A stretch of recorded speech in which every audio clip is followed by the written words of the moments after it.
Hello and welcome to yet another lesson for today. Our focus today is going to be on comprehension because we know that answering comprehension poses a challenge for WASSCE candidates and would like to help you overcome that. You will find other lessons on this channel made specifically to help you pass your WASSCE. Make sure you check them out and share with your friends as well. The WASSCE comprehension has as its objectives to test students' skills in answering comprehension questions accurately and appropriately. This means students ought to be able to provide specific information in unambiguous ways to questions they are asked. For a WASSCE student, it helps, therefore, to understand the nature and types of questions that are asked in the comprehension test. For that reason, we are going to take a look at all the types of comprehension questions that are asked in the WASSCE and how to appropriately respond to them. Make sure to like this content, subscribe, and to share with your friends. The first type of comprehension questions is the derived or derivative questions. And these are questions to which answers can be found by referring to or inferring from information in the passage. There are two types of derivative or derived questions, which are direct questions and inferential questions.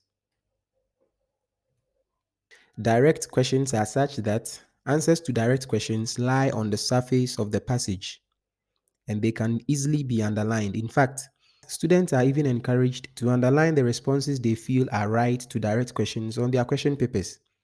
This should easily help in rewriting them appropriately as answers to their relative questions. Let's consider this text as an example of what we mean.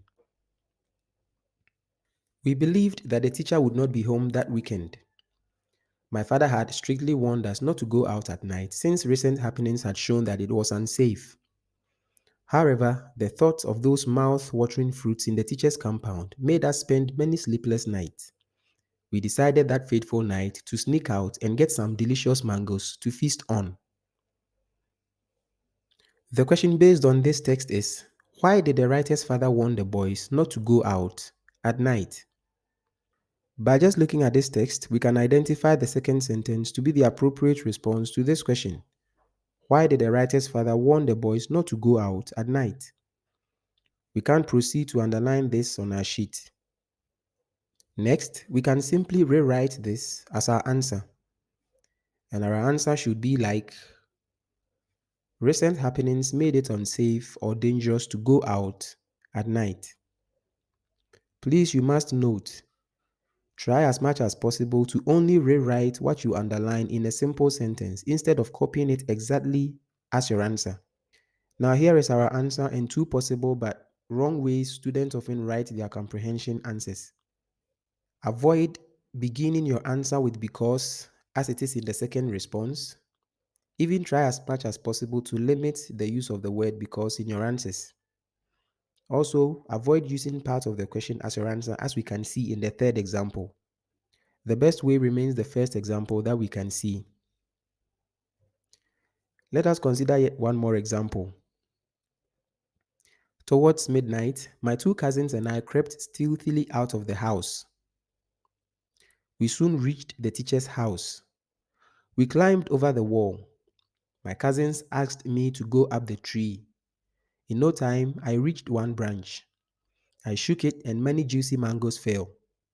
But suddenly, the powerful headlights of an approaching car warned us of impending danger. It was the teacher and he had already spotted us. The question based on this text is, what enabled the teacher to discover the boys? Here too, by just looking at the text, we can identify the third and fourth sentences to be the appropriate response to this question. What enabled the teacher to discover the boys? We can proceed to underline this on our sheet. Next, we can simply rewrite this as our answer. And our answer should be, the headlights of the car helped the teacher to spot or discover the boys. Please note again that we rewrite what we underline in a simple sentence instead of copying it exactly as our answer. Here is our answer again in two possible but wrong ways students are likely to write their answers. As in the example 2, do not just state your answer. If the question doesn't ask you to mention, state, or list, we always have to leave our answer in a sentence form. The third response is a reminder not to add part of the question as part of the answer or not to begin the answer with part of the question. Again, the best way remains the first example as shown here. We move on to the next type of comprehension questions, which is the inferential questions. Answers to inferential questions are based on context. They do not lie on the surface of the text, but within the meaning of the text. To be more clear, an inferential question is a question that asks you to draw a logical conclusion from a passage or text. Answers can never be found directly from the passage. You need to arrive at your answer by using clues from the text. Questions could be asked about the meaning of a word, a phrase, a sentence, or a paragraph. Unlike direct questions, you cannot underline answers to inferential questions. You always have to consider the text in its totality. Now let's read this text for further clarification. Friday arrived, the day of the excursion to the Kakum National Park. Mr. Samoa had drawn up an itinerary for the trip. This included a visit to the Cape Coast and Elmina castles. At 8 o'clock in the morning, most of the students were on board the school bus. The driver got into his seat and waited for instructions from Mr. Asamoah. The question based on this text is, why did the driver wait for instructions from Mr. Asamoah? As you may observe, the reason for which the driver has to wait for Mr. Asamoah's instructions is nowhere written or mentioned in the text we just read. But by considering certain clues, we can arrive at a logical conclusion why the driver had to wait for Mr. Asamoah's instruction. The first clue is that it is Mr. Asamoah who draws up an itinerary for the trip. And as we can also tell, this is in a school environment. And so possibly Mr. Asamoah would be a teacher taking his students on an excursion trip. Considering these facts or clues, can you come up with the reason why the driver had to wait for Mr. Samuel's instructions? Considering the clues we have already mentioned, our answer to this question would be Mr. Samuel was the leader for the trip. I believe you see how the clues identified in the text helps us to arrive at a logical conclusion which ends up to be the answer for this particular question. That is how inferential questions are framed. You always have to consider a text in its totality or find clues to aid you arrive at a logical conclusion as a possible answer to a question. The next type of comprehension questions for our consideration is the appreciative questions. For appreciative questions, we say that these are questions based on a writer's diction, mood, attitude, choice of words, figurative and idiomatic expressions.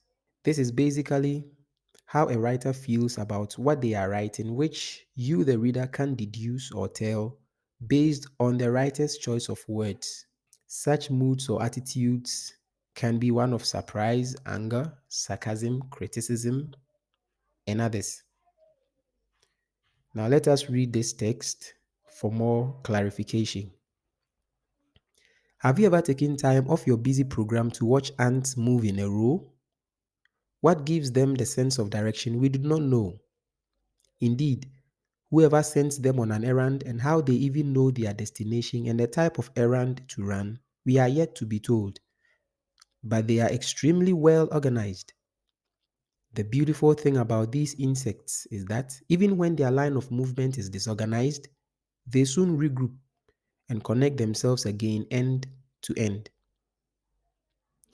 The question based on this text is, what is the writer's attitude towards the ant? Considering the whole text, we can have an idea about the writer's attitude towards the ant. But even more specifically, the third sentence reveals enough of the writer's attitude towards the ant to us.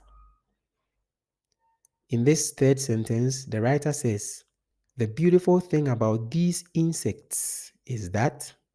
This is a statement of amazement, surprise, fascination, or intrigue that the writer seems to have about ants. Our answer to the question, what is the writer's attitude towards the ant, can therefore be written as the writer is amazed by the ant, or the writer is surprised by the ant. Remember, to better answer appreciative questions, look out for expressions that the writer uses. This brings us to the next type of comprehension questions, which is the grammatical questions.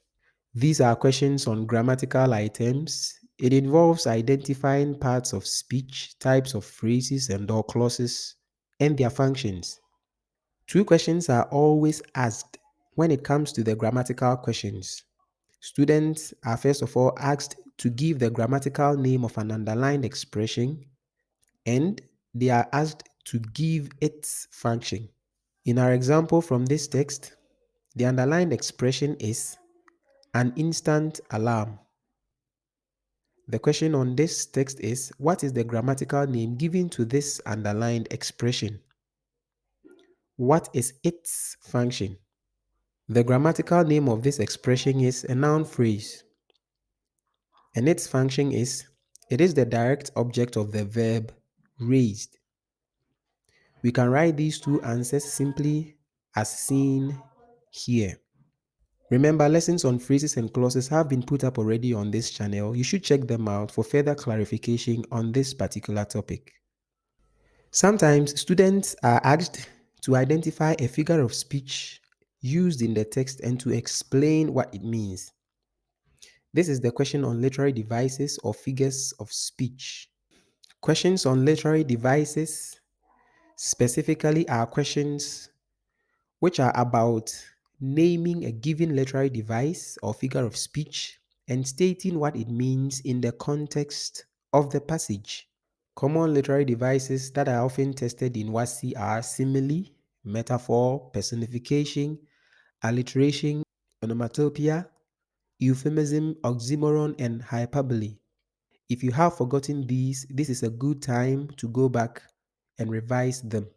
And now we have this text as an example. My cousins ran like the wind and escaped, leaving me to my fate. From this sentence, the question can be asked, what figure of speech is used in this expression, like the wind? What does it mean? Simply, the literary device used is a simile. It means that the boys ran quickly or faster. We can simply write both answers as provided in this example. Another mistake that students make, which you ought to note, is that you don't have to explain the actual or literal meaning of the literary device. You are rather to explain the contextual meaning of the literary device. That is, you must explain the meaning of the device as used within a text. In this example, the cousins running like the wind only means that they ran faster or they ran quickly. And the last type of comprehension questions, very important one, of course, for us to consider is the vocabulary questions. This type of questions ask candidates to replace certain words used in the passage with other appropriate words or phrases. To better do this, there are four things that we have to be aware of. The first thing is that we do not have to treat the selected words in isolation. This means we do not just have to look at the selected words separately from the sentences they are in. We always have to consider how a word has been used in a sentence by reading it a couple of times. For instance, in this text, our selected word is shoes. I could ask you, what other words can you use in place of shoes? Maybe you could think of the word footwear, but this would be wrong because based on the context, the word footwear would be incorrect. And this is what happens when you treat the word shoes in isolation without reading it contextually. That is, when you read that word without considering how it is used in this particular sentence. Can you now think of a better word to replace shoes? By considering the context and thinking about people who are suffering as Mensa, we can rather use the words situation, condition, or state. Any of these words would be a good fit in place of shoes. And this brings us to the next thing that we have to always consider when choosing a word to replace given words. That is, after selecting our word, we have to replace the original word with our new word and read the sentence to see if our word makes sense and helps maintain the same idea in the sentence. We have this text as an example. What other words can be used to replace area? Obviously, we cannot use the word environment or surroundings. Our best option will be words like regard, sense, way, or discipline. And we are able to choose this word because we consider area as used in the context. Let us now replace the selected word with any of these choices to see if they fit and helps maintain the meaning of the text. Perhaps most surprising is the ants' high sense of understanding the weather and the climate. They are just like men in this regard. They are just like men in this sense. They are just like men in this way. They are just like men in this discipline. The next thing, and the third one, of course, to consider is that to help you choose a word, always consider the word class or part of speech of the original word. That is, a verb should be replaced with another verb and in the same tense or form as the original. An adjective would require another adjective. Same thing for an adverb and other parts of speech. In this text, for example, the selected word is spotted. Spotted is a verb and it is in the past perfect tense.